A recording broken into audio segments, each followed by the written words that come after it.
আগেই বীরভূমের কোর কমিটির চেয়ারম্যানের দায়িত্ব ফিরে পেয়েছিলেন আর এবার ফিরে পেলেন রাজ্য গ্রামোন্নয়ন সংস্থার সভাপতি অর্থাৎ এসআরডি এর চেয়ারম্যানের পদ। এতক্ষণে নিশ্চয়ই কার সম্পর্কে বলছি আপনারা বুঝতে পেরেছেন। ঠিকই ধরেছেন, আমরা বলছি বীরভূমের বেতাজ বাদশা তথা বীরভূমের তৃণমূল জেলা সভাপতি অনুব্রত মণ্ডলের কথা। আর এক এক করে যেভাবে অনুব্রত মণ্ডলকে তার পুরনো পদে বহাল করা হচ্ছে তাতে কিন্তু একটাই প্রশ্ন মাথাচাড়া দিচ্ছে জেলার রাজনীতিতে। তাহলে কি কাজল শেখের সাম্রাজ্য শেষ হয়ে গিয়েছে? এই পদে বহাল হয়ে বোলপুরে সরকারি রাজ্য হস্তশিল্প মেলার উদ্বোধন করলেন তিনি। আগেও তিনি এই পদেই ছিলেন। 2 বছর জেলবন্দি থাকার সময় এই পদে অন্য কাউকে বসানো হয়নি। ফের এই পদে ফিরলেন অনুব্রত মণ্ডল। ইতিমধ্যেই রাজ্যের কারামন্ত্রী চন্দ্রনাথ সিংহর হাত ধরে সেই সংক্রান্ত নথি পাঠিয়ে দিয়েছে নবান্ন। মন্ত্রী চন্দ্রনাথ সিংহ বলেন, আগেও তিনি এই পদে আছেন, তবেই সরকারি মেলার উদ্বোধন তিনি করলেন। রাজ্যে পালাবদলের আগে থেকেই বীরভূম জেলা তৃণমূল কংগ্রেসের সভাপতি অনুব্রত মণ্ডল। 2013 সাল তাকে রাজ্যে গ্রামোন্নয়ন সংস্থার সভাপতি এসআরডি পদে বসান স্বয়ং মুখ্যমন্ত্রী মমতা বন্দ্যোপাধ্যায়, অর্থাৎ সরকারি পদ। তার জন্য অনুব্রত মণ্ডল দেহরক্ষী, নিরাপত্তারক্ষী, গাড়িতে লালবাতি ব্যবহার করতেন। এই পদের জন্যই সরকারি মিটিং, অনুষ্ঠান, এমনকি মুখ্যমন্ত্রী সফরেও থাকতেন অনুব্রত মণ্ডল। গরু পাচার এবং আর্থিক তছরূপের মামলায় 2 বছর পর বীরভূমে ফিরেছেন অনুব্রত মণ্ডল। তিনি ফিরতেই দেখা গেল তাকে জেড ক্যাটাগরির নিরাপত্তা দেওয়া হয়েছে। তবে অনুব্রতর গাড়িতে কোনো বাতি নেই। সরকারি কোনো কর্মসূচিতে অনুব্রত মণ্ডলকে দেখা যায়নি। দেখা গেলেও বিতর্ক হয়েছে। প্রশ্ন উঠেছিল, অনুব্রত মণ্ডল কি এসআরডি এর চেয়ারম্যান পদে আছেন নাকি নেই? তবে 2 বছর অনুব্রতর অনুপস্থিতিতে এই পদে অন্য কাউকে বসানো হয়নি। ফের সরকারি পদে বহাল হলেন অনুব্রত মণ্ডল। সরকারি শিলমোহর সেই পদেই। ইতিমধ্যে এই সংক্রান্ত যাবতীয় নথি রাজ্যের কারামন্ত্রী তথা বোলপুরের বিধায়ক চন্দ্রনাথ সিংহর হাত দিয়ে পাঠিয়ে দিয়েছে নবান্ন। এদিন বোলপুরের শিবপুরে সরকারি হস্তশিল্প মেলার উদ্বোধন করলেন অনুব্রত মণ্ডল। ছিলেন মন্ত্রী আমলারাও। এই মেলা চলবে 16 জানুয়ারি পর্যন্ত। এদিন অনুব্রত মণ্ডল বলেন, আমি তো আগে থেকেই এই চেয়ারম্যান পদে আছি, নতুন করে বলবো কেন? কি বললেন অনুব্রত মণ্ডল, আসুন শোনাই। তুলে আনার তো আমি মালিক নয়, আমি ডিএমকে আর মন্ত্রীকে প্রস্তাব দিলাম, এখানে 2 দিন করলেই মার্কেটটা ভালো চলবে। কি হচ্ছে এখানে? শিল্পটা ভালো চলবে। কি হচ্ছে কি হচ্ছে এটা কি হচ্ছে? এটা শিল্পটা ভালো চলবে। না, আমি তো আগে থেকেই আছি, আবার নতুন করে বলবো কেন? এবার শোনাই কারামন্ত্রী চন্দ্রনাথ সিংহ কি বলছেন। আজকে বিশ্ব ক্ষুদ্র বাজারে যে হস্তশিল্প মেলা আনুষ্ঠানিক উদ্বোধন হলো। এই মেলা 16 তারিখ পর্যন্ত চলবে। এখানে 25টা মতন কাউন্টার হয়েছে। সেখানে 350 মতন আর্টিজান বা শিল্পী তারা অংশ নিয়েছে। বিভিন্ন জেলা থেকে তারা তাদের পসরা নিয়ে এসছেন এখানে, যাতে মানুষ তারা পছন্দ করে সেই জিনিস কিনতে পারে তার ব্যবস্থাও আছে।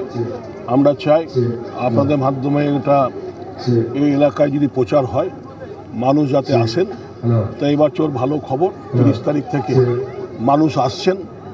অন্য বছরের তুলনায় এবছরে একটু মানুষ বেশি আসছেন এবং আমরা এখানে বাসের ব্যবস্থাও রেখেছি। সে বাসে করে তারা আসবে, এখান থেকে তারা যাতে পৌঁছে দেওয়া যায় বোলপুর শহরে তার ব্যবস্থাও এখানে আছে।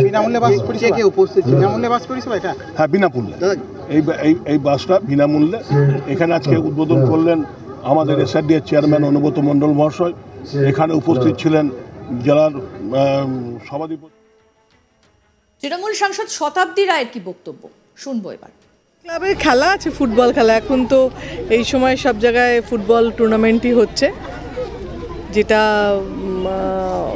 মানে স্পোর্টসম্যান বাড়ানো দরকার। ফুটবল প্রেমী সবসময় বাঙালি, সেটাই এখন প্রত্যেকটা বীরভূমের অঞ্চলে অঞ্চলে দেখতে পাচ্ছি। আরও বেশি ফুটবলের প্রতি আগ্রহ এবং মানুষের জমায়েতে বোঝা যায় যে ফুটবলকে কতটা ভালোবাসে।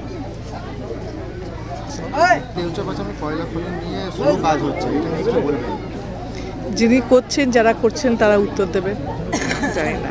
জেলা জুড়ে বেআইনি বালি কারবার রমরমা চলছে। এই খবরগুলো যখন মুখ্যমন্ত্রী বলেছে, মুখ্যমন্ত্রী জানাচ্ছে, যাদেরকে বলছে তারা আপনাদের উত্তর দেবেন, নিশ্চয়ই সবাই জানে। না, আমি এগুলো জানি না, মানে আমার জানলে বলতে পারি। এটা নিয়ে কি বলবেন? ফেরত পাচ্ছে আছে তো এখনো। আমাদের প্রতিনিধি শান্তনু হাজরা কি প্রতিবেদন তুলে ধরেছেন, শোনাবো এবার। অনুব্রত মানে অনুব্রত, বীরভূম মানে অনুব্রতর গড়, আর তৃণমূল মানে হচ্ছে অনুব্রত। মুখ্যমন্ত্রীর প্রিয় কেষ্ট, যে কেষ্টকে নিয়ে বারবার আমরা দেখেছি একাধিক তৃণমূলের নেতা মন্ত্রী সিবিআই ইডির হাতে গ্রেপ্তার হওয়ার পর থেকে তাদের পথ কিন্তু বেশভাবে খুইয়েছেন, পদ হারিয়েছেন, কিন্তু একমাত্র মুখ্যমন্ত্রী যারা বিরোধীরা বারবার বলেছিলেন মুখ্যমন্ত্রীর প্রিয় কেষ্ট।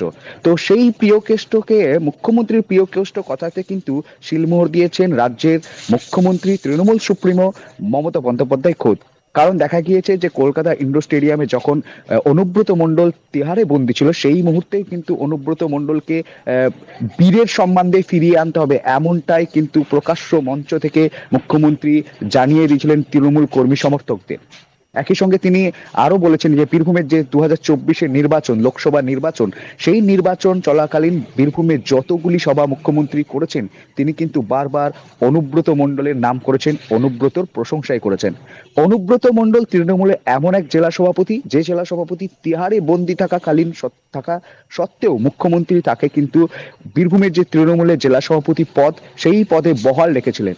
উল্টে তার অনুপস্থিতিতে দেখা গেল কি মুখ্যমন্ত্রী নিজে একটি কোর কমিটি তৈরি করলেন, সেই কোর কমিটিতে রইল বীরভূমের অনুব্রত ঘনিষ্ঠ এবং কাজল সেই কোর কমিটিতে স্থান পায়। এমনকি দেখা গিয়েছিল যে মুখ্যমন্ত্রী নিজেও কিন্তু এই কোর কমিটিতে থাকবেন এবং বীরভূমের দায়িত্ব তিনি নেবেন, এমনটাও কিন্তু জানিয়েছিল প্রকাশ্য ডাকবাংলো ময়দানের একটি জনসভা থেকে। তারপরে ঘটে গেল কি না, মুখ্যমন্ত্রী এই কোর কমিটিতে প্রথমেই অনুব্রত মণ্ডল তিহার মুক্তি হয়ে তাকে দেখা গেল যে শারদীয় বিজয় সম্মেলনী অনুষ্ঠানে জেলায় জেলায় তিনি ঘুরলেন, ব্লক সভাপতি, 30 পঞ্চায়েতের সভাপতি, বিভিন্ন সভাপতিদের নিয়ে কিন্তু তিনি কর্মসূচি করতে থাকলেন। তারপরেই দেখা গেল যে মুখ্যমন্ত্রী তৈরি করা যে কোর কমিটি, সেই কোর কমিটির চেয়ারপারসন হয়ে গেলেন অনুব্রত মণ্ডল।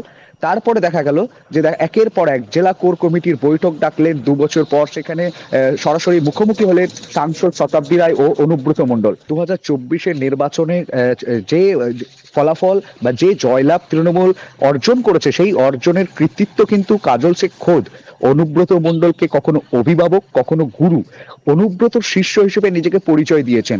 অর্থাৎ বলা যেতেই পারে যে অনুব্রত মণ্ডলকেই বীরভূমের মধ্যমণি, মানে বীরভূমের মূল কাণ্ডারি বা অনুব্রতই যে বীরভূমের রাজা, তৃণমূলের যে জেলা সভাপতি, তৃণমূল জেলা সভাপতি, তাকেই কিন্তু বারবার এই সমস্ত জয়ের যে মার্জনা বা জয়ের যে লক্ষ্য, সমস্ত কিছু মানে তাকেই কৃতিত্ব দেওয়া হয়েছে মূলত।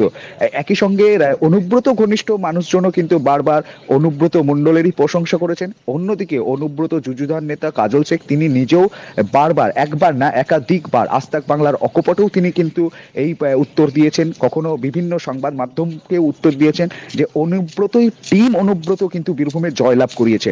টিম অনুব্রত 2024-এ যে 2টি এমপি সিট অর্জন হয়েছে, সবটাই কিন্তু কৃতিত্ব অনুব্রত মণ্ডলের ঘাড়ে চাপিয়েছে।